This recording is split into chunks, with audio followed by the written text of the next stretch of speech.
Amateur Traveler is in its 20th year now, but can you imagine if I had people on the show who had never been to the destination but had just read about it or seen a movie about it? That wouldn't make any sense at all, and you wouldn't listen. We all know how important it is to receive advice from people who know a destination to get the most authentic local experience. And a great option for experiencing this is Explore Worldwide and their authentic small group adventures, led by local tour leaders, perfect for solo travelers who want to meet like minded people with a desire for adventure. I'm often an independent traveler, but two of my last three trips were with small group tours because they organize everything and it's a lot easier. If you want to recreate the tour I did to Malta, they have a Malta and Gozo Discovery Tour. I'm intrigued by one of their tours called A Taste of Sicily. The company again is Explore Worldwide, and visit exploreworldwide.com to learn more. And thanks to Explore Worldwide for sponsoring this episode of Amateur Traveler. The nights are long, the days are short, and the weather is chilly to downright cold, depending on where you are. It's a good time to slip into a Quince iconic Mongolian cashmere sweaters, which start at only $50. You can treat yourself to everyday luxury at an affordable price with Quince. If you really want to dive into luxury, you can check out their leather handbags, washable silk shirts, and European linen sheet sets. Whatever you're looking for at Quince, all the prices are 50 to 80% less than similar brands, and they do that by partnering directly with top factories and cutting out the middleman. They only work with factories that use safe, ethical, and responsible manufacturing processes. And of course, they use premium fabrics and finishes for that luxury feel in every piece. But you've already heard me rave about my Quince travel pants. Treat yourself this winter without the luxury price tag. Go to quince.com/traveler for 365-day returns plus free shipping on your order. That's QUINCE.com/traveler to get free shipping and 365-day returns. Quince.com/traveler. And thanks to Quince for sponsoring this episode of Amateur Traveler. Amateur Traveler, Episode 83. Today, the Amateur Traveler goes to Istanbul.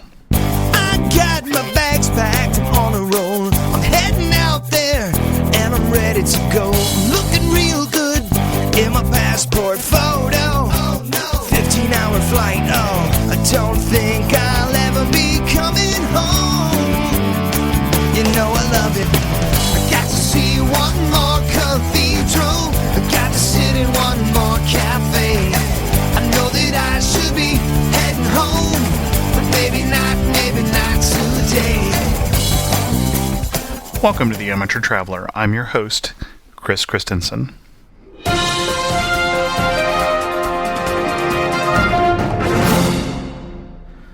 I just have one news story for you today, and this one was sent in by Tim from the twistedwrist.com, Canada's motorcycle podcast.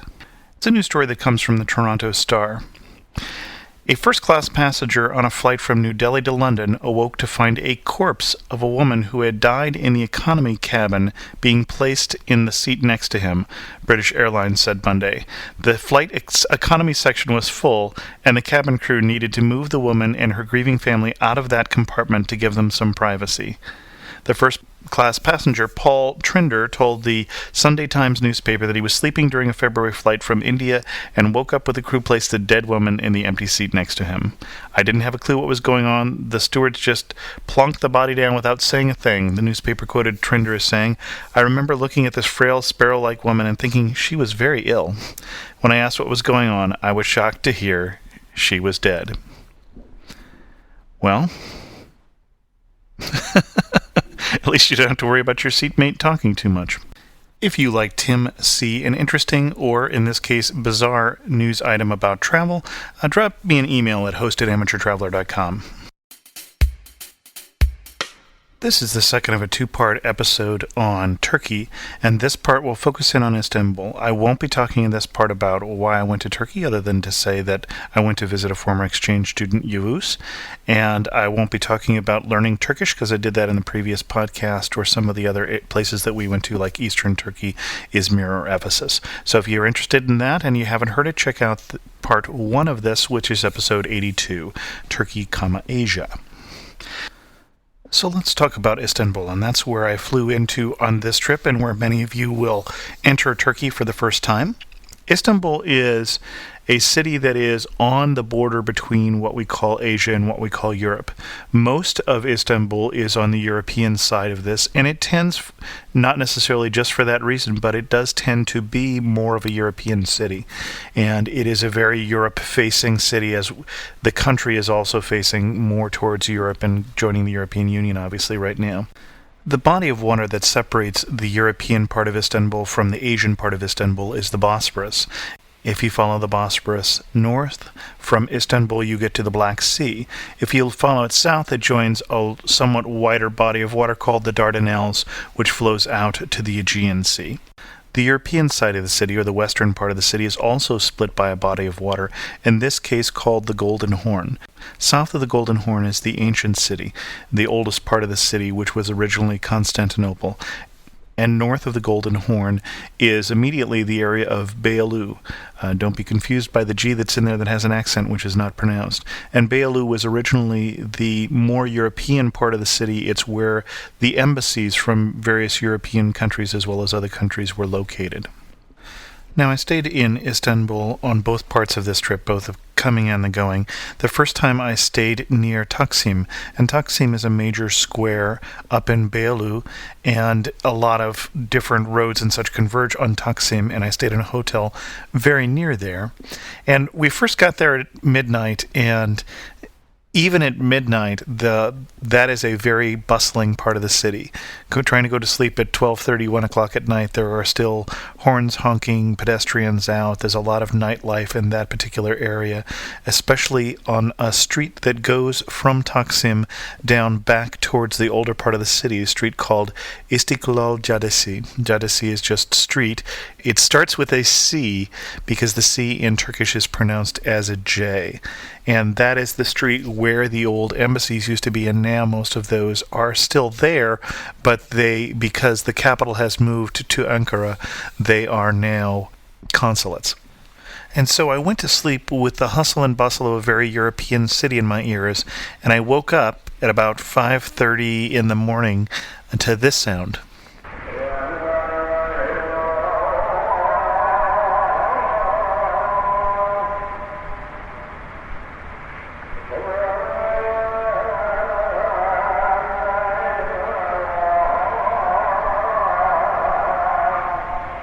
Which is, of course, the call to prayer, because although this is a very European-feeling city, it is still an Islamic city. Now, some people have asked me what it's like to be in a city that is mostly Muslims, and whether people take their prayer rugs with them, and whether everything stops when the call to prayer comes out. And I can't speak for other places, but in Istanbul, what happens for most people is they put their finger in their ear so that they don't have to hear it because they're on their cell phone making a call. So it doesn't really seem to change what most people are doing, and yet it does provide this sort of background heartbeat of the city, and it does start relatively early. No matter where you are in Istanbul, you are near a mosque, whether it's a small mosque or one of the larger imperial mosques from the Ottoman Empire, you are somewhere near a mosque. As I mentioned before, one of the interesting shopping and walking streets that goes from Taksim down towards the old city is the Istiklal Caddesi, and it's also a good place to eat dinner, as there are a number of restaurants along there. And we ate at a place called Çiçek Pasage, which is originally a flower market, and instead of having flower stalls now, it has a number of restaurants. And one of the reasons that Yavuz wanted particularly to go to that place for dinner was it was a place we could hear Turkish music. And so I'll play you just a clip of the Turkish music, and this is the song in the background. A woman who was one of the other patrons had gotten up and was starting to do what I would call an Arabic dance, although that's not the name for it in Turkish.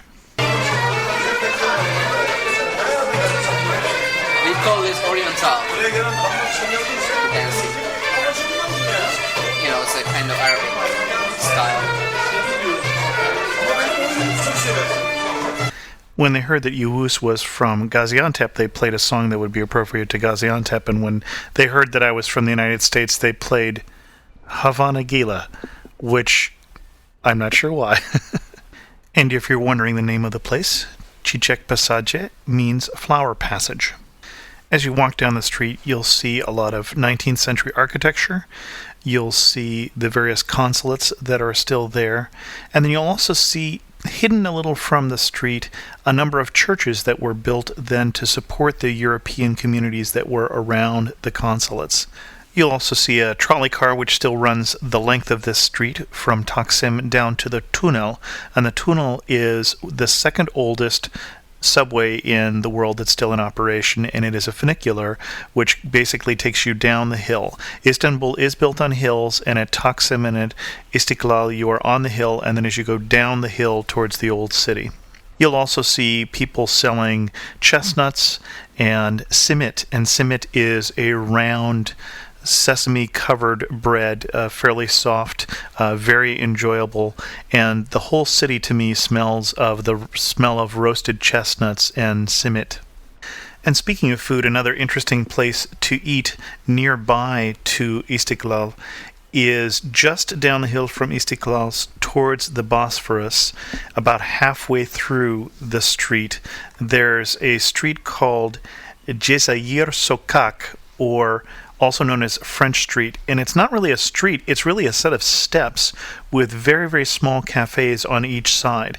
As in, there's one cafe on the left, there's the steps in the middle, and then there's a second cafe with one table on the right. But it's an interesting place, kind of dead in the daytime, but interesting nightlife there. So that wasn't in my guidebook, and I used, as I said last time, the Eyewitness Travel Guide to Turkey. But it's something that the locals know about, and so I discovered it because of Yavuz and his friend Emre, who was our guide on the very first day I was in Istanbul, and thanks to Emre. Emre goes to a school in Istanbul that is taught in English, and so his English was wonderful. And besides knowing places like this, he also was an expert in a lot of the cultural and history because he had taken courses in that in college.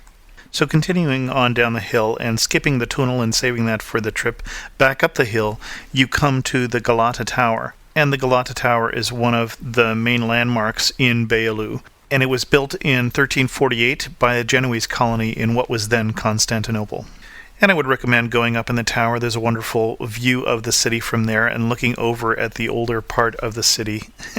It's funny when you're talking about a tower that's 1348 and it's in a newer part of the city. But looking back over the river at the older part of the city, you get a great view from the tower.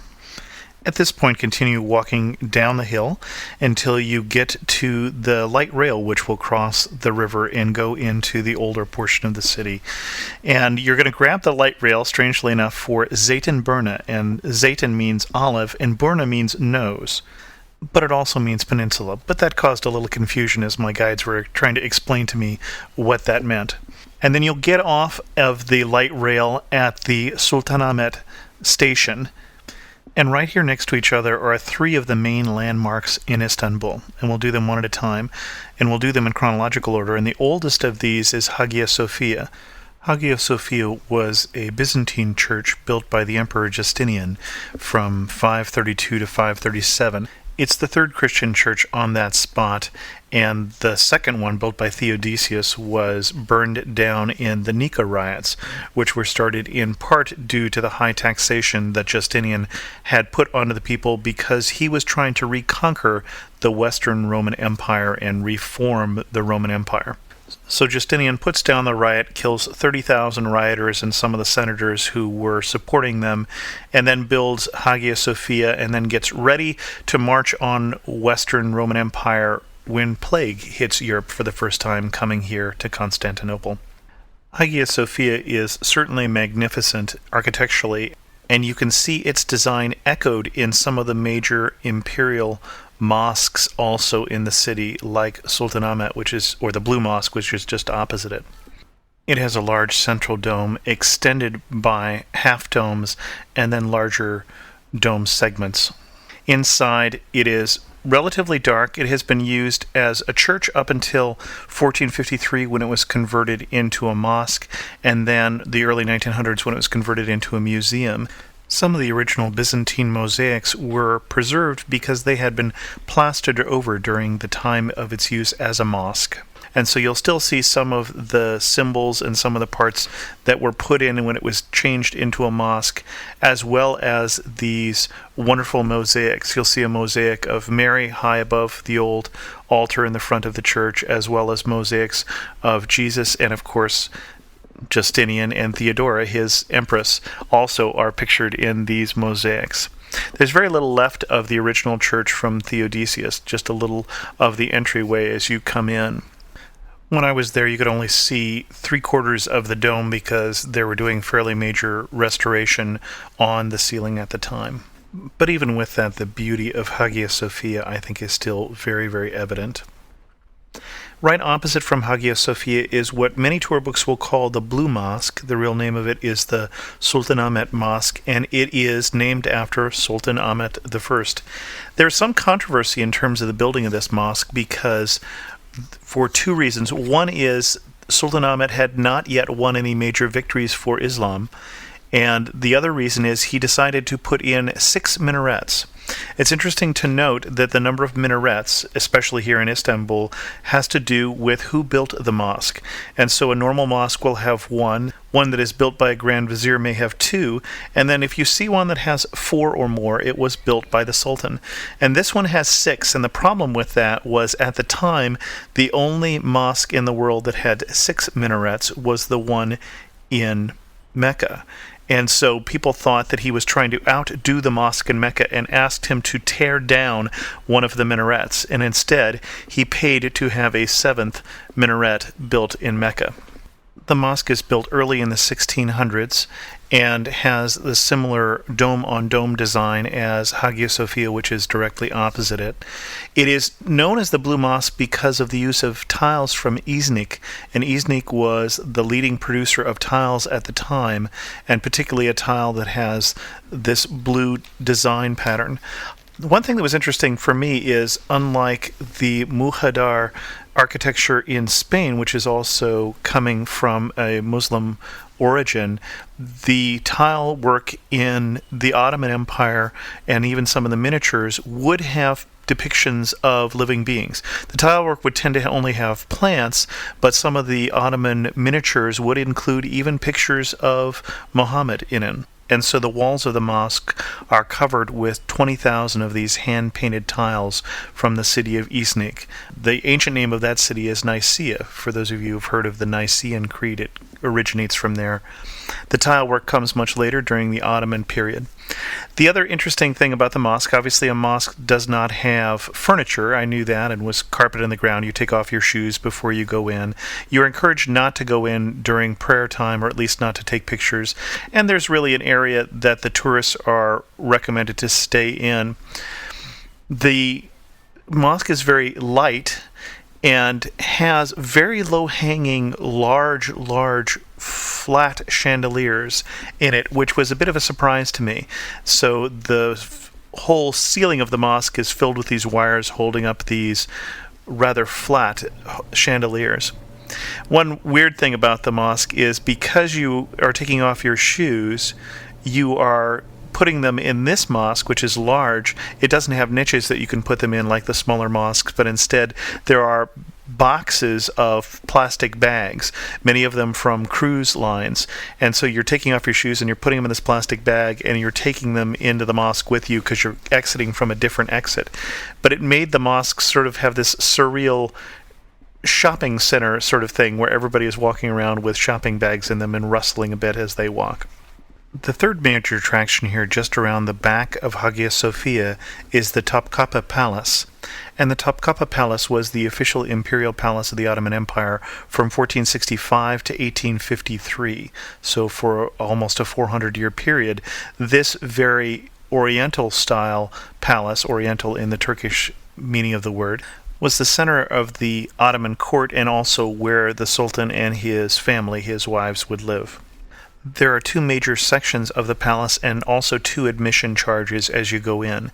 The main imperial port is one charge, and then if you want to go into the harem, which you probably heard pronounced harem, or the family living quarters, that's a separate charge and is a guided tour given in Turkish and English only, although you can purchase a guide in other languages for a self-guided tour along with that. Plan a few hours to see the palace, and I would recommend seeing the harem, although I didn't think that that was the most interesting part of that. So if you're rushed, that would be the part to skip for sure. And then one part that you're certainly going to want to see is the imperial treasure, as well as some of the imperial costumes. The custom was that when the emperor died, they would pack away what he wore in a airtight container, and so they still have some of these kaftans from emperors from over the years, and it's interesting to see how the original designs look very Chinese in origin, the Turks having come from closer to China, and then later on change into the more distinct Ottoman style. The palace also has one of the finest collections of Chinese as well as Japanese porcelains. The Chinese porcelains cover 4 different dynasties, the Song, Yuan, Ming, and Qing dynasties, so covering time period from the 10th century to the 20th century, basically. As well as in the armory, you will find a lot of treasures that are imperial treasures for Turkey, and they're kept here in the Topkapi Palace. And they would include gifts to other rulers that were given back or things that were taken in conquest. And then there are also some relics that are available here to be seen also, including hair from Muhammad's beard, 2 of his swords, 1 of his mantles, 1 of his teeth, a letter written by him, and an impression of his footprint. And in that room, there is someone who is chanting the Quran day and night while the visitors are allowed in. Also in the treasury room, you'll see the Spoonmaker's Diamond, which is an 86-carat diamond, said to be discovered in a dump in Istanbul. If you finish all of that by lunchtime, or you want to take a break in the middle, you can go across the street and have a Sultanahmet Kofte at the Sultanahmet Koftecisi, which is a well-known restaurant that serves what can only be described as sort of a long meatball, served often with pickled peppers. And you can get ayran to wash that down, which is a drinkable yogurt. Not my favorite, but a very traditional Turkish lunch. There are 3 other smaller sites to see near Sultanahmet. There's the Basilica Cistern, which is an underground cistern built by Justinian and not discovered by the Ottomans until 100 years after the conquest, when they figured out that people were fishing for fish from their basements. They eventually figured out that it was an underground cistern that had been built underneath the city. There's also the obelisk in what used to be the Hippodrome. And right next to that is the Museum of Turkish and Islamic Arts, which has a fine display of Turkish carpets as well as other things. Heading west from the Sultanahmet area, you come to the Grand Bazaar, and this is walking distance to get from one to the other. And the Grand Bazaar is certainly not something to be missed, but I would expect that someone will try and sell you a carpet. I went twice to the Grand Bazaar, once on their first trip to Istanbul and once on the later trip, and ran into the same carpet salesman, and the second time I ran into him, I happened to have my recorder on, and so this is a little bit of the background sounds for the Grand Bazaar and what it's like to be sold a Turkish carpet.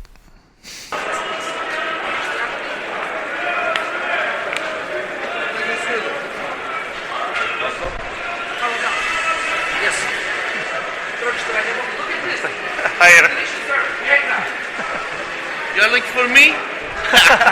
Excuse me, sir, Mr. Gentleman.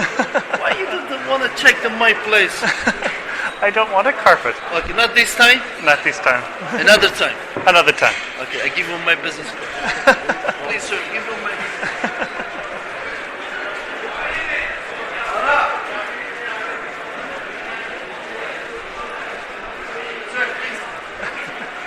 And because I had the microphone running, I did follow him back to his shop again, which I had been to before. to get his business card and record this little bit of dialogue. See happy story. The Kurdish people, they have the so beautiful the carpet. You know why? Look, Kurdish people, no business. You understand? Anatolia, you know the village, not fabric. The woman make the what? Making the carpet. Make the lunch after making carpet. Make the lunch after carpet. It's very important. Do you know why? I don't know why. Information. Because they have the time. Understand? They have the time. The wool is all hand spun wool. They're all natural. They're making this person, they have the time, they make very slow, because, then, you know, they're better than for the fasting, the slow. You know that? Mm-hmm. Which part American? California. California. Which part? San Jose. San Jose. Look at sir. So 1 second. And they invited me to sit down and look at a book of pictures of various carpets.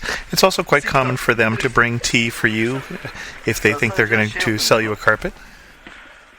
It's not this one. Look at these are all of the old pieces. Understand? Mm-hmm. You can read it. They're all English. Mm-hmm. Understand? Because they're from Anatolia, the Persian, Caucasian, all of the my place. Understand? Look at how beautiful the carpet. Mm-hmm. You see? Because antique carpets, we have all of the my place. Mm-hmm. You know why? Because we are 12 brothers. Okay. We are 12 brothers. We are all sell carpets. Bizim büyük kataloğu getirsene. Yurdan kataloğu getirsene.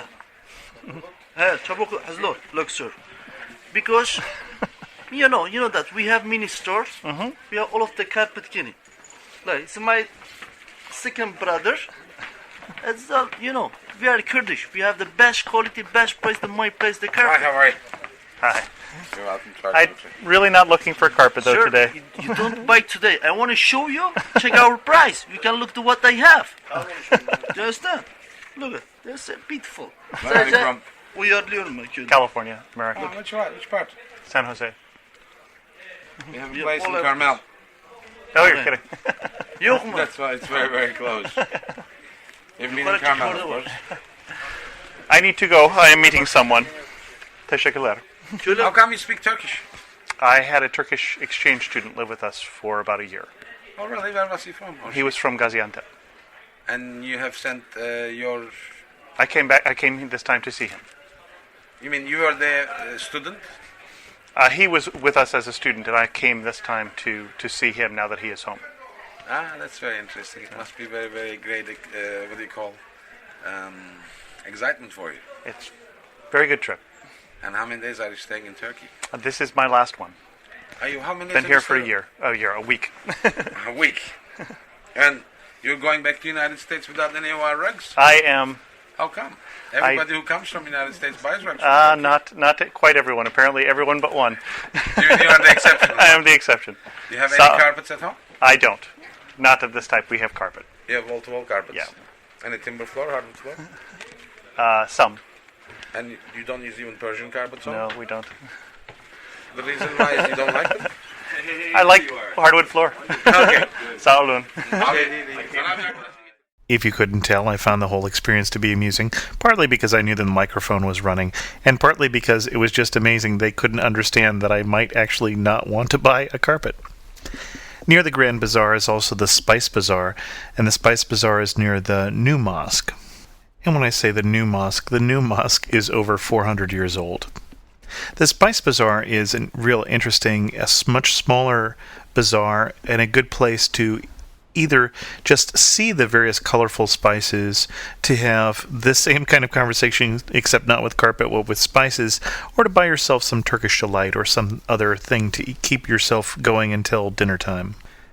If you continue on to the west, you'll come to an ancient Roman aqueduct, the next larger mosque there, the Mosque of Suleiman the Magnificent, or the Suleymaniye Mosque.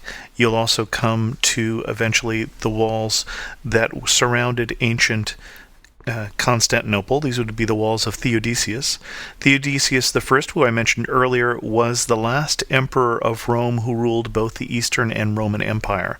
And he built these walls to protect the city, and they did protect it for 1,000 years. And then the Turks, after they came in, restored the walls, and much of the walls still remain standing, although they are in somewhat of a ruined state right now.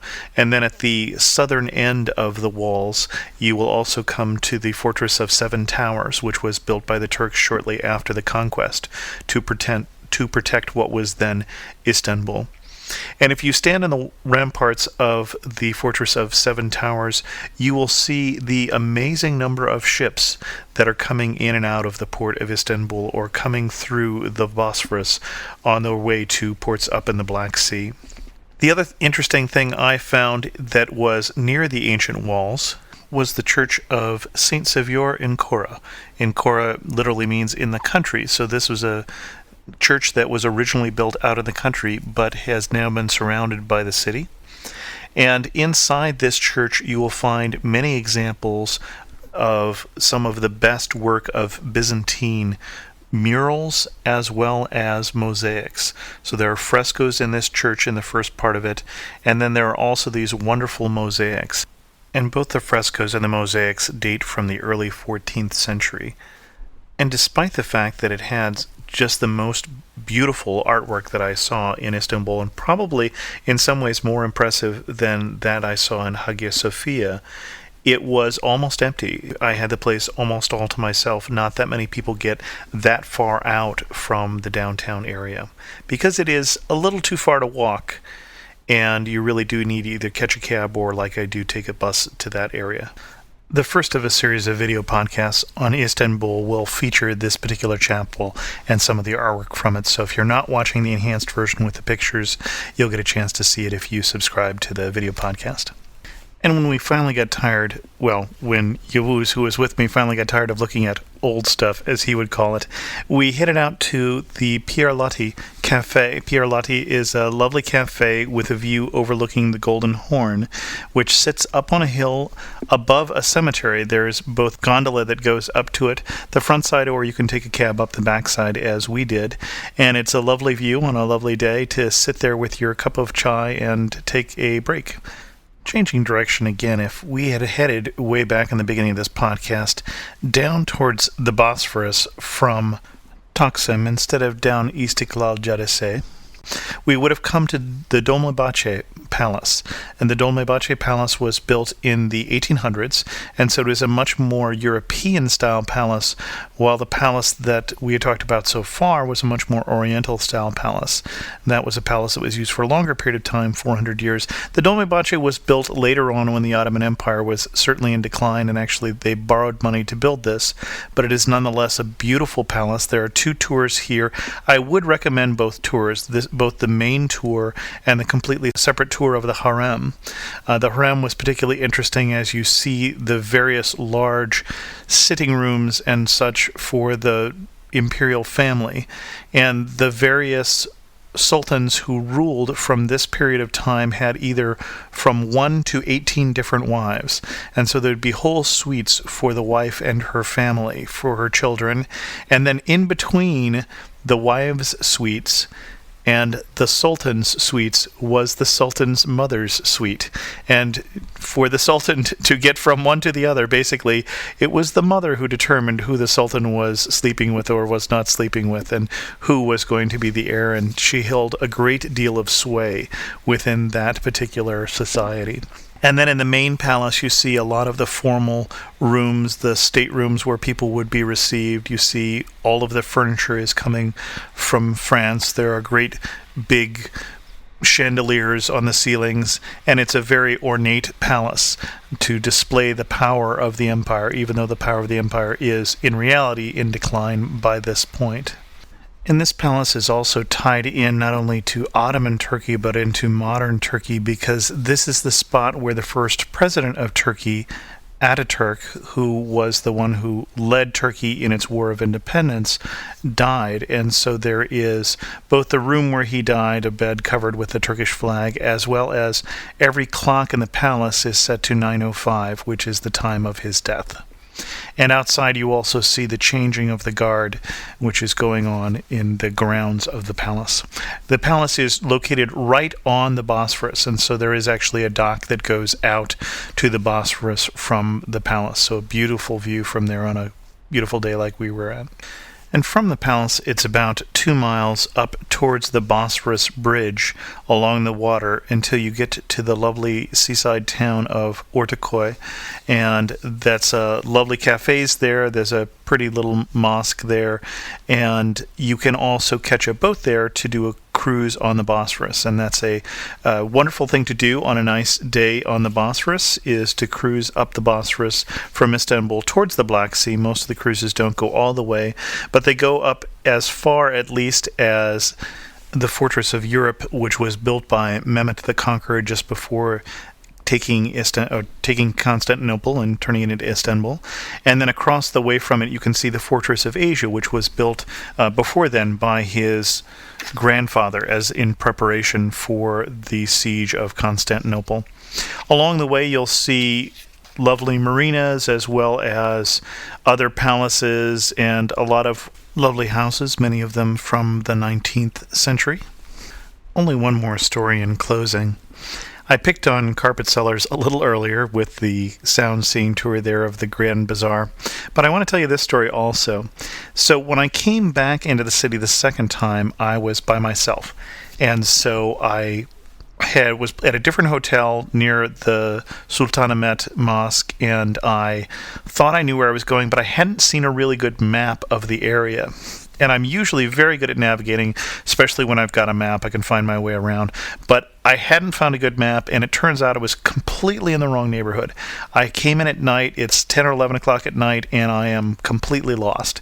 And I'm wandering around with my suitcase and my backpack, and I stopped a pizza delivery guy and thought maybe he would be able to find the hotel or know where that was. He didn't, but he went into a hotel there, and they sort of pointed me in the right direction. We'll go towards the Carpet Bazaar in this direction, and I went off that direction. I'm kind of looking around, trying to get my bearings again, and a fellow came out who owned a local carpet shop and took me in, and again they called the hotel that I was trying to get to for the second time now and got directions, and he actually walked me for 2 or 3 blocks until I could see the hotel. And it was the second time actually that I was in Istanbul that when I asked for directions from someone, not only did they give me directions, then they actually just kind of went with me and walked until we could see where I was trying to go.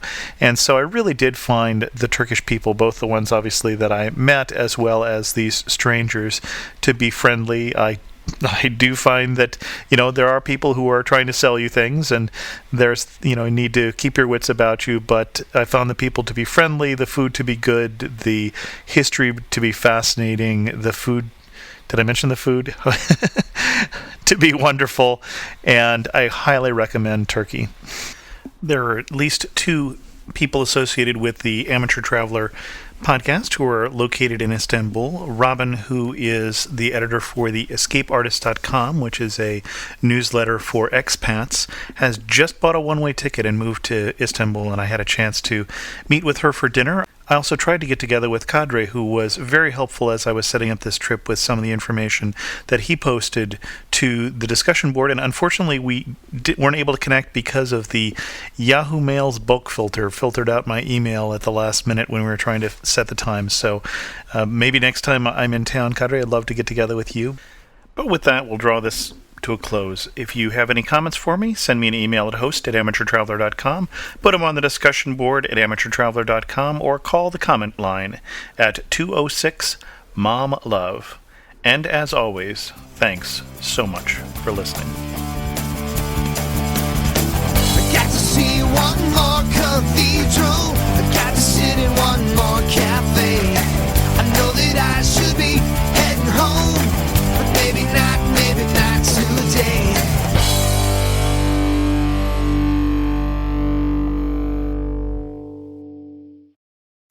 The best and the brightest served up daily by the sharpest minds in content delivery, pod show, and limelight.